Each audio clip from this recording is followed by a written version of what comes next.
2 Chronicles 30. Hezekiah sent word to all Israel and Judah, and also wrote letters to Ephraim and Manasseh, inviting them to come to the temple of the Lord in Jerusalem and celebrate the Passover of the Lord, the God of Israel. The king and his officials and the whole assembly in Jerusalem decided to celebrate the Passover in the second month. They had not been able to celebrate it at the regular time because not enough priests had consecrated themselves and the people had not assembled in Jerusalem. The plan seemed right both to the king and to the whole assembly. They decided to send a proclamation throughout Israel, from Beersheba to Dan, calling the people to come to Jerusalem and celebrate the Passover to the Lord, the God of Israel. It had not been celebrated in large numbers according to what was written. At the king's command, couriers went throughout Israel and Judah with letters from the king and from his officials, which read, "People of Israel, return to the Lord, the God of Abraham, Isaac, and Israel, that he may return to you who are left, who've escaped from the hand of the king of Assyria.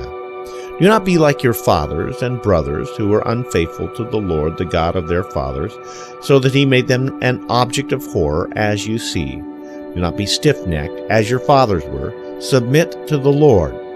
Come to the sanctuary, which he has consecrated forever. Serve the Lord your God, so that his fierce anger will turn away from you. If you return to the Lord, then your brothers and your children will be shown compassion by their captors and will come back to this land. For the Lord your God is gracious and compassionate. He will not turn his face from you if you return to him." The couriers went from town to town in Ephraim and Manasseh as far as Zebulun, but the people scorned and ridiculed them. Nevertheless, some men of Asher, Manasseh, and Zebulun humbled themselves and went to Jerusalem. Also, in Judah, the hand of God was on the people to give them unity of mind to carry out what the king and his officials had ordered, following the word of the Lord. A very large crowd of people assembled in Jerusalem to celebrate the Feast of Unleavened Bread in the second month. They removed the altars in Jerusalem and cleared away the incense altars and threw them into the Kidron Valley. They slaughtered the Passover lamb on the 14th day of the second month. The priests and the Levites were ashamed and consecrated themselves and brought burnt offerings to the temple of the Lord. Then they took up their regular positions as prescribed in the law of Moses, the man of God. The priests sprinkled the blood handed to them by the Levites. Since many in the crowd had not consecrated themselves, the Levites had to kill the Passover lambs for all those who were not ceremonially clean and could not consecrate their lambs to the Lord.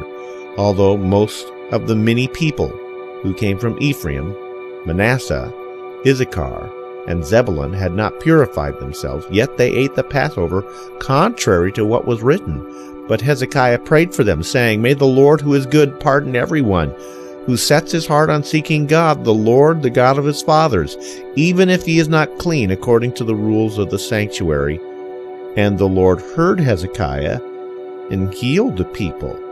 The Israelites who were present in Jerusalem celebrated the Feast of Unleavened Bread for 7 days with great rejoicing, while the Levites and priests sang to the Lord every day, accompanied by the Lord's instruments of praise. Hezekiah spoke encouragingly to all the Levites, who showed good understanding of the service of the Lord. For 7 days they ate their assigned portion, and offered fellowship offerings and praised the Lord, the God of their fathers. The whole assembly then agreed to celebrate the festival 7 more days. So for another 7 days they celebrated joyfully. Hezekiah, king of Judah, provided 1,000 bulls and 7,000 sheep and goats for the assembly, and the officials provided them with 1,000 bulls and 10,000 sheep and goats. A great number of the priests consecrated themselves.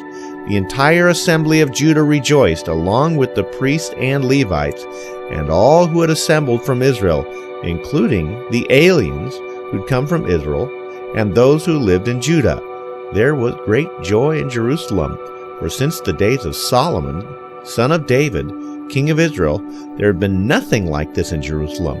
The priests and the Levites stood to bless the people, and God heard them, for their prayer reached heaven, his holy dwelling place.